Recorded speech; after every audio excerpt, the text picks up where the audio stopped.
What's up guys, my name is Your Heroes and welcome back to more Gates of Hell, and I hope everyone has had a lovely Christmas and spent lots of time with family and friends and have eaten so much that their stomach literally explodes from all the turkey and Yorkshire puddings, especially here in the UK, if you get that reference. If not, then I think actually Yorkshire pudding is a all-round thing, actually a worldwide thing. Anyway, I'm getting off topic.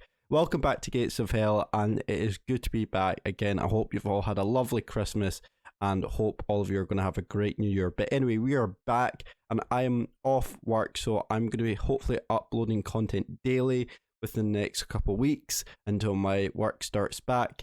But in the meantime, I hope you do enjoy this video. If you want to see more news content update like this, make sure you do subscribe, hit that like button if you're new, and let's just get straight into the video. So this video was actually this article, which is Dev Diary 142, which is a free update and sales. Now, I would actually usually do a Word document, but I thought this time I wanted to show you the full article here, just because it shows a lot of relevant images that are kind of relevant to the topic, which I know I'd usually kind of go back and forth with, but I think for this part it's just a lot easier. So when this was posted, this article was posted on Thursday 21st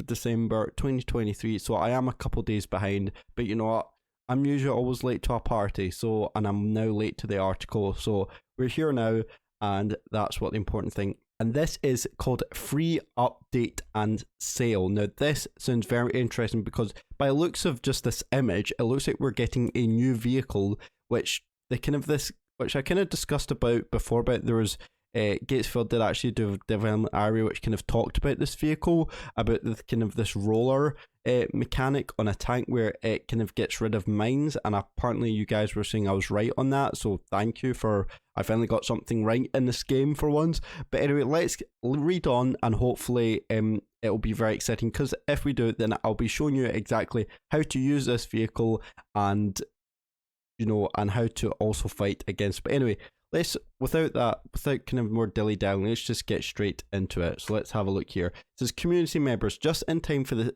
winter sale, we have expanded the Call to Arms Gates of Hell Liberation DLC with new content. Besides that, we have some bug fixes and the latest QOL changes. In this diary, we will only highlight the most important changes and link you to the full changelog as usual. Also, for the second time in short succession, Call to Arms Gates of Hell is on sale. The discount is up there, have a look.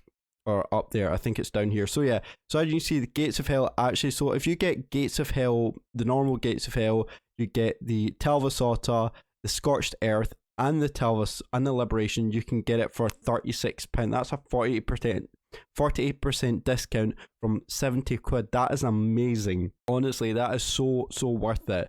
And each DLC, well, I think the Liberation is probably the most expensive one, with being, I think about, what was it, £20, £15-20, whereas the rest of them were like £8 or £9, and then Gates of Hell itself is like £20 or £21. So I think actually that roughly adds up to I would say 30 to 35 pounds. So the fact that you're getting all four of, you're getting the base game and all the up-to-date DLCs for 36 quid, I would absolutely take that. But I would recommend for those who are starting out, who are maybe new to the game, maybe just get the Ostfront first and then decide whether you like the game or not. And if you do, then buy the first DLC, which is Talvasota, and then get Scorched Earth, and then get Liberation, as it all kind of, that's when it subsequently came out, with Talvasota being first, and then Scorched Earth, and then Liberation. So if you are a new player and you are new to Gates of Hell, get just the base game itself, which is here about £21, or I don't know whatever that is in euros, you guys, or dollars, you can count it yourselves because I'm terrible at math. If you want to, but if you already have played games like this, such as Men of War Assault Squad 2 or Gates Call to Arms, then you'll already know kind of this RTS, kind of the way the gameplay plays and the layout and everything like that, and the UI. So you guys will be kind of used to,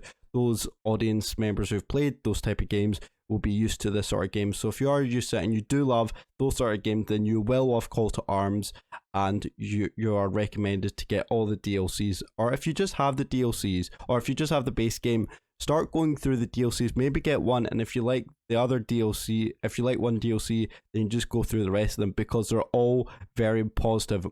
Talvasot is mostly positive, Gates Scorched Earth is mostly positive, and then Liberation is mostly positive. I've never seen a game that have all DLCs as mostly positive. I mean, I hope Gatesville don't ruin this run of DLCs of having all of them being 3 being absolutely amazing and then 1 just turned down that's absolutely shit, which we don't want. But I'm really hope Gatesville just keep this type of content up for DLCs. I hope they bring this type of level to DLCs to the game, because all 3 DLCs were absolutely amazing, and I hope they keep this run going. And I hope they never patch this game unlike Men of Warsaw Squad 2 did. Anyway, and now one of the most exciting things that are being added to the game, which is some new units. So we mentioned 1 or 2 new units upcoming to the Liberation trailer earlier, or to Liberation earlier. This update adds the Sherman M4A1 Mine Roller, so that's what it's called. So that's what that is. It's an M4A1 Mine Roller, a cargo trailer, a 4/4 ton ammo truck, and a 5cm KWK 39 L60 turret emplacement. Now I'll place some pictures on the screen right now, just showing all of them. I don't need to show you the M4A1 roller, considering it's just literally right here, and I think there's a couple of pictures here showing it as well, so I don't need to show you that, but I'll give you some pictures of the cargo trailer and the 5cm turret emplacement. But yeah, these are actually, that's probably one of the main things I was looking for, is for a mine roller, and I want to see how this mechanic works. Again, I'll be doing a review on this vehicle and see how it works, and then I'm going to show you how to defend it, how to not defend it, how to take it out, but also how to use it effectively. So I think that's what I might start, maybe do a new series or something like that on some tutorials or some guides on certain units in the game that people who play this game might struggle with. And now you have it, the German campaign briefing video. So we finished and added the German campaign briefing videos in combination with all the missions improvements we have made. It's a great time to explore the Fuel-Stung Europa campaign in this upcoming festive season. Yeah, so if you don't know what the Fuel-Stung Europa campaign is, so that is the new German campaign that was added to Liberation as part of the DLC, as well as some new German units, and of course as the American faction and American campaign, which was a main part. But also people sometimes might forget about a lot of new German units, as well as a new German campaign, which I might be introducing into my channel as well, because I feel like I've still got a lot of work to do on the video, especially the American campaign. But as you can see here, actually this is you can see we have a couple of M4A1 Sherman roller miner, and the roller miners, these look absolutely huge, and they actually look quite accurate, to be honest, as well. I think I've seen a few pictures of an actual World War II a Sherman roll miner before, and I think the roll miners are quite accurate, and I do actually love them. And you can see some mines here, so I'll definitely be testing that out and let you guys know about the review and hopefully it'll come out soon. Now we're moving on to AntiCheat. So as always, we're committed to ensuring fair play and preserving the fun and integrity of our multiplayer environment. We've made some improvements to our anti-cheat system. Yeah, huge issue in all games. It's not just Gates of Hell. All games have this issue of cheating, whether it's just making units invulnerable, or impossible to kill, or making sure tanks don't blow up, or having infinite ammo, I should say.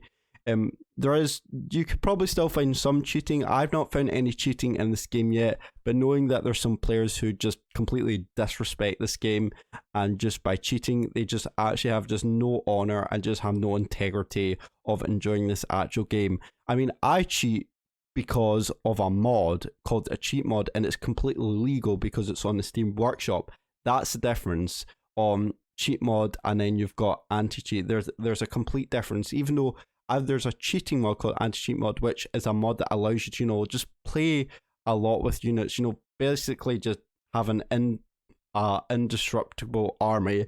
But that's the difference, because you've got people who actual cheat by bringing illegal mods into the game, and then you've got cheat mods from the Steam Workshop which are legal, which are the ones that I play. So there is a difference, and I know you must be thinking that, you know, I've played the cheat mod. That's, like I said, that's a different type of cheating. I don't go on random websites downloading mods that can possibly break their games, or, you know, just make it not fun for multiplayer for other players as well. I would only use cheat mod in a single player campaign, and of course make it completely legal, which is off the Steam Workshop. So that is the main difference between the two. Moving on to other. So this update comes with a lot of other developments and improvements, such as the mechanic that has wooden telephone poles disintegrate when hit, a bit like trees too. Yeah, so I've seen that. I've actually think I've done it in my actual American campaign, conquest campaign, where I got a tank to run over a telephone pole, and you hear like that little electrical fizz, which is actually really cool. So I think it's got that same effect as trees. We fixed a bug where destroyed models influenced performance, so that's another little step, which is very true.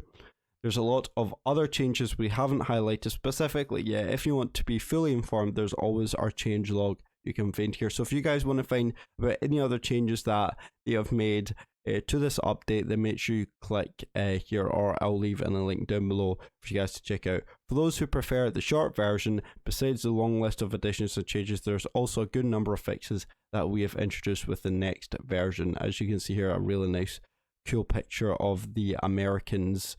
I think that's actually, if we zoom in a wee bit, you can see that's like an American Jeep pulling a trailer. I think that's possibly one of the new trailers that they was talking about, that quarter-ton ammo trailer. I think it's attached to that Jeep, so I think that's what that is there. I'm not 100% sure, but let me know if you guys have already seen that yet, because I've not played Gates of Hell since before this update, I think. The last bit is, of course, them about the sale, and then there's the Steam Winter Sale. The discount is up there. Gifting Call to Arms Gates of Hell finally become possible a while ago. In case you didn't notice, the sale will undisputedly grow the community even further than it has, which is exactly what we do sales for. So go ahead and tell all your friends about the ridiculous discount, and don't forget, with Christmas just around the corner, a World War II bundle is also perfect gamer gift. Click on the banner below to check it out. Absolutely, as I said, I just already talked about the sale, so if you want to go back check that out, then please do. And did you know that if you're new to the game, you might benefit from watching a few tutorials on their YouTube channel, which I'll also link down below. And then we've released Ostfront base game in June 2021, so that is now almost more than 2 years ago since they've released it. I think just over 2 years. Wow, that is mind-boggling. I remember when this game first came out, and it was absolutely, I loved this game because I loved Universal Squad 2 and Call to Arms, and I absolutely knew when this game was kind of building the hype in the trailer for it, I absolutely loved it, and the game has still stood the test of time, and it's still absolutely amazing, this game, and I hope it never falls off like Gates of Hell does. And there we go, guys. So that is kind of like a short development diary. I hope you did enjoy it. If you did, make sure you leave a like. If you're new to the channel, make sure you do subscribe. And other than that, guys, I'd like to say thank you so much for watching and our support, and I will see you in the next video. See you later, and goodbye.